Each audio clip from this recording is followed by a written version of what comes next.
Zure zarete alfari ederraren irabazlea. Ene, urtero bezala gu irabazle. Radio. Kroketa, artenea... Ez dago beste jatetxerik, ala.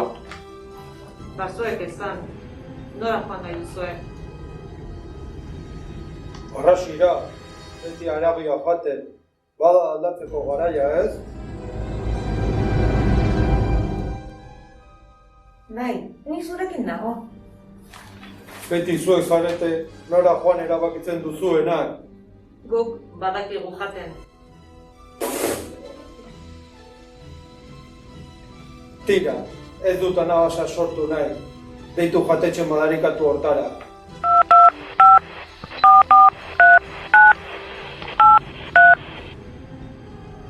Katxi porreta, baina ez naiz joango. Ados, bat gutxillo.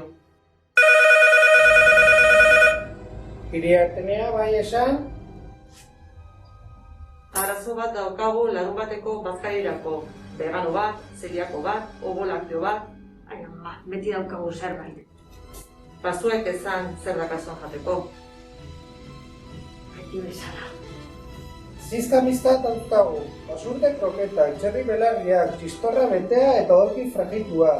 Lehenengoak, babarrunak sakramentu guztiekin, tripagiak eta arroza orinarekin. Bigarrenak, hiri txuleta eta potxoka txingarretan. Postrea, haragi pastela. Eta veganoak zer? Belarra jatera, zelaira. Emaiok, egurra honi. Orduan, horixe, dastaketa menua denontzako eta kitxo. Txupitadak etxearen kontu, ez? Baita zera ere, kafeak barne eta gainerakoak zuen kontu. Ados. Franko, aspaldi zen. Nun daude barazki jaleen eskubideak. Beti berdin zabiltzate. Ixa, Denok dakigu vegano berria zarela.